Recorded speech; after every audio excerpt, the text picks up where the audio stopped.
Assalamualaikum warahmatullahi wabarakatuh. Kembali bertemu dengan saya Muhammad Arif, dosen UIN Sunan Kalijaga di channel Arifologi. Dalam video kali ini saya akan membahas tentang apa itu epistemologi dan untuk apa kita mempelajari epistemologi. Dalam beberapa hal juga nanti saya akan mencoba mengkaitkan apa pentingnya epistemologi dalam kontribusinya terhadap manusia, terhadap warga Indonesia dalam konteks pemilu, bagaimana caranya memilih pilihan yang tepat dalam konteks pemilu.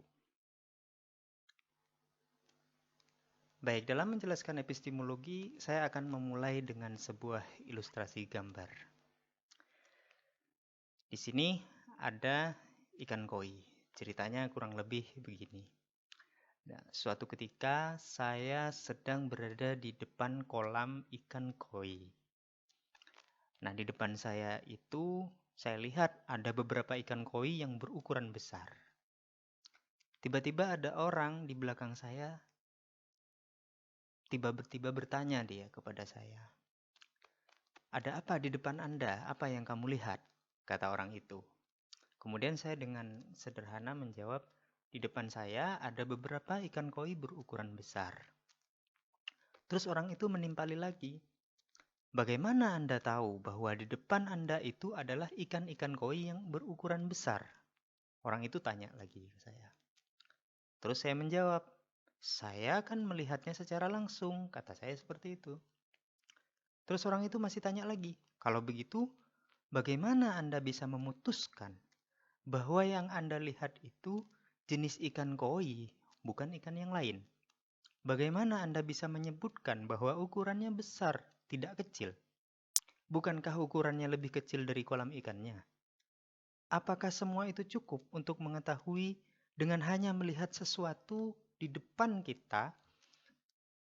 Hanya dengan melihat saja, apakah sudah cukup untuk bisa dikatakan saya tahu? Terus orang itu bertanya. Sembari mikir sejenak, kemudian saya juga menjawab ya, sekenanya gitu. Ya, memang tidak cukup hanya dengan mengandalkan apa yang saya lihat saja.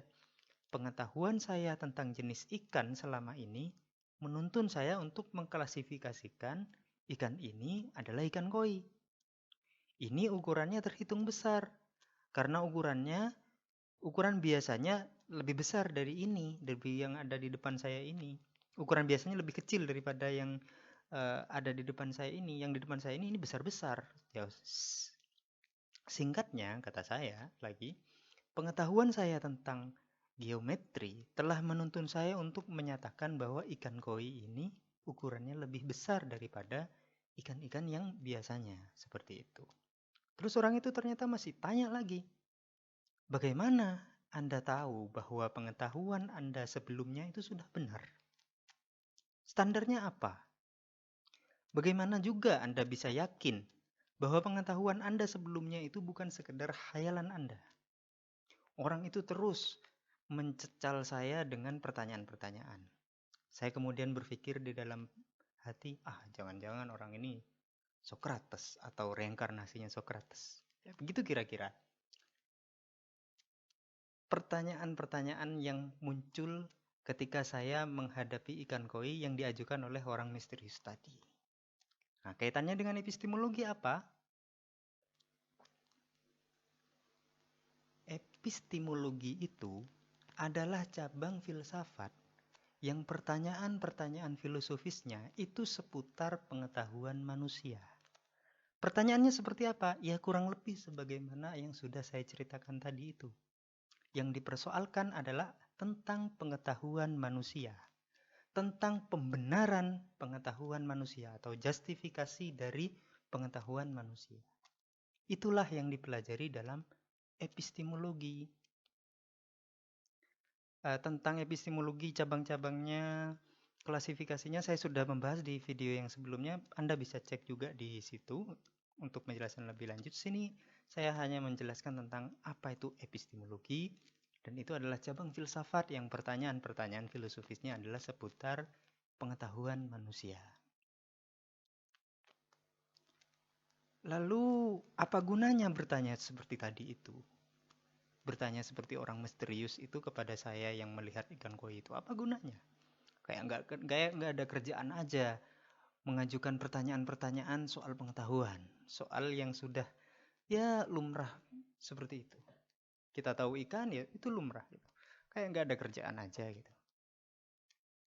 Ya sepintas memang kita lihat pertanyaan-pertanyaan itu ya pertanyaan tolol, pertanyaan nggak ada kerjaan dan seterusnya. Tetapi kalau kita renungkan lagi, bukankah dalam kehidupan sehari-hari kita itu tidak jarang untuk melakukan kesalahan dalam mengambil keputusan. Kita salah misalkan menjudge bahwa calon A itu bejat, calon B itu bagus misalkan. Kita kadang juga salah mengatakan dalam konteks pemilu ya, kita salah memutuskan. Itu sering kayak gitu. Saya misalkan salah memutuskan, oh yang ini tepat, yang ini tidak tepat. Bisa terjadi. Kesalahan-kesalahan itu sangat mungkin.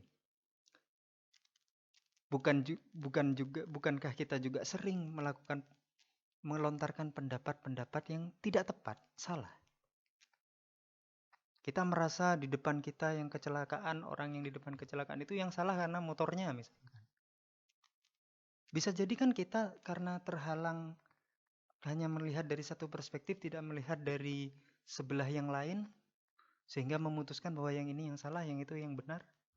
Kan kita tidak jarang melakukan kesalahan seperti itu.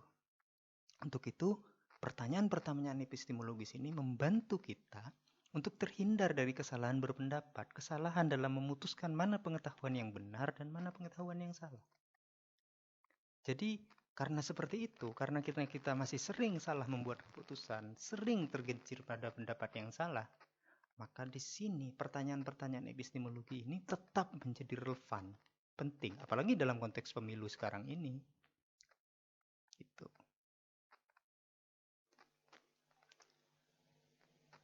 Yang berikutnya, apa pentingnya pertanyaan-pertanyaan epistemologis itu? Epistemologi itu pentingnya untuk apa?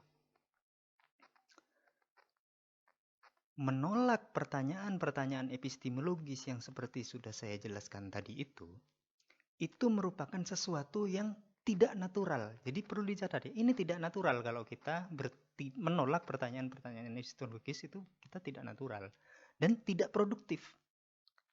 Jadi kalau kita menolak pertanyaan epistemologis, enggan untuk mengajukan pertanyaan-pertanyaan epistemologis, itu artinya kita tidak natural dan tidak produktif.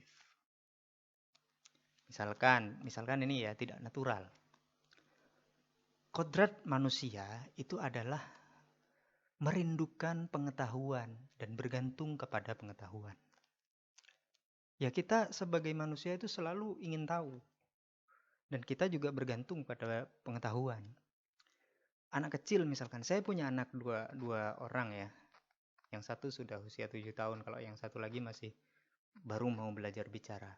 Tetapi anak saya yang usia 7 tahun itu sering mempertanyakan sesuatu yang sudah dianggap biasa. Mungkin misalkan, kenapa kok bis itu rodanya bulat? Kenapa itu bisnya kok kotak? Gitu misalkan. Kenapa langitnya itu di atas? Kenapa ini warnanya kuning? Dan seterusnya. Manusia itu memang merindukan pengetahuan. Jadi yang natural dari manusia itu adalah merindukan pengetahuan seperti anak saya tadi itu. Dan seperti itu adalah proses untuk membentuk dirinya. Dan kalau kita menghindari pertanyaan-pertanyaan epistemologis seperti itu, artinya kita sudah menolak perkembangan hidup manusia. Karena memang kodratnya manusia itu adalah merindukan pengetahuan. Jadi epistemologi itu penting.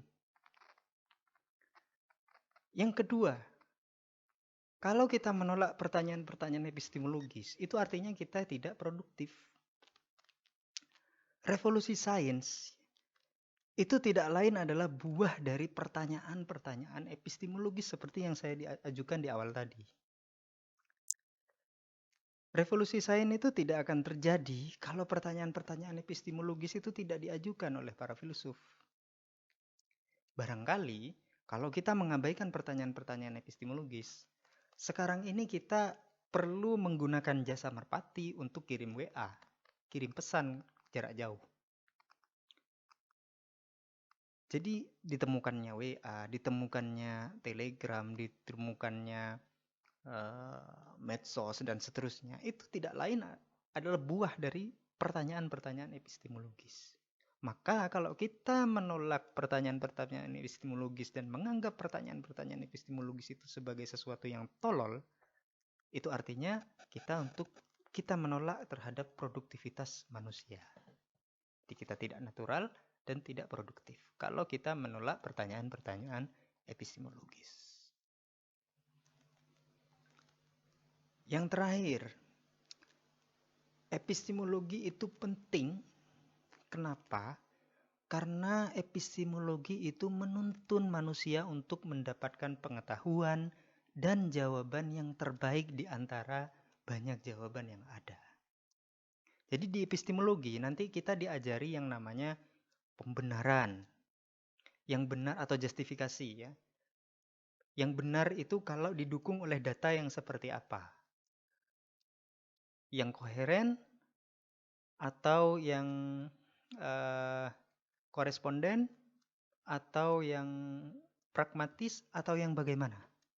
Dalam epistemologi kita dituntun untuk belajar seperti itu, mengetahui banyak perspektif, melakukan penilaian, cara melihat bagaimana suatu pengetahuan itu justifikatif, benar. Nah, untuk itu, kalau kita paham epistemologi, maka kita bisa mencari jawaban yang terbaik di antara jawaban-jawaban yang ada. Ini penting, tidak hanya dalam konteks para filsuf atau ilmuwan. Kenapa? Karena dalam kehidupan sehari-hari, ini juga kita hadapi. Kita dihadapkan kepada persoalan-persoalan yang beraneka ragam, dan kita dituntut untuk memutuskan mana yang terbaik di antara persoalan-persoalan yang hadir itu. Termasuk misalkan dalam pemilu. Ada calon A, calon B, calon C, semuanya baik misalkan. Semuanya mendukung kepada perubahan, semuanya mendukung kepada ini dan seterusnya. Tetapi kita sebagai manusia bisa memilih mana yang terbaik di antara yang lain. Epistemologi bisa membantu kita untuk mencari jawaban mana yang terbaik di antara keduanya. Di antara banyak macam persoalan yang ada di depan kita. Solusi-solusi yang ada di depan kita. Termasuk misalkan dalam memutuskan hakim ya, misalkan dalam memutuskan siapa yang berhak, misalkan ada satu pelaku pembunuhan, dia berhak dihukum mati seumur hidup atau bagaimana, kan itu kan pertimbangan saksi dilihat, dia melihat sendiri, pertimbangannya macam-macam kan, ada kesaksian, ada pertimbangan hukum, bagaimana koherensi dari keputusan itu, terus runtutan kesaksian dan seterusnya. Kita bisa salah mengambil keputusan kalau kita mengabaikan epistemologi. Oleh karena itu, belajar epistemologi mutlak, tidak hanya bagi para filsuf, tetapi bagi semua kalangan. Barangkali itu yang bisa saya sampaikan ya tentang apa itu epistemologi dan pentingnya epistemologi. Kalau terkait penjelasan rinci apa itu epistemologi, Anda bisa menyaksikan video saya yang lainnya yang berbicara tentang epistemologi. Dan untuk mengakhiri video ini, saya akan menghadirkan semacam anekdot yang saya ambil dari bukunya Brian Magee. Di situ ada satu gambar di sini. Dalam gambar ini, itu yang digambarkan adalah seseorang yang namanya Halenas. Dia seorang peramal dari Yunani abad 400 sekitar abad ke-4 sebelum Masehi. Nah, di situ di gambar itu digambarkan bahwa Halenas ini tengah mengamati hati hewan. Tetapi dalam mengamati hati hewan ini, dia bukan dalam rangka belajar tentang anatomi tubuh. Melainkan dia ingin meramal masa depan. Ya, dia ingin meramal masa depan dengan melihat hatinya hewan. Artinya apa? Pemikiran magis atau pemikiran religius atau apa itu pemikiran teologis misalkan, itu selalu mendahului atau mengantarkan pada pemikiran rasional. Jadi, kelirulah kita kalau menganggap bahwa antara pemikiran magis dan pemikiran rasional itu bertentangan. Kenapa? Karena yang magis itu sebenarnya mengantarkan kepada pemikiran rasional. Jadi relasinya itu. Itu barangkali yang bisa saya sampaikan. Terima kasih. Kurang lebihnya mohon maaf. Assalamualaikum warahmatullahi wabarakatuh.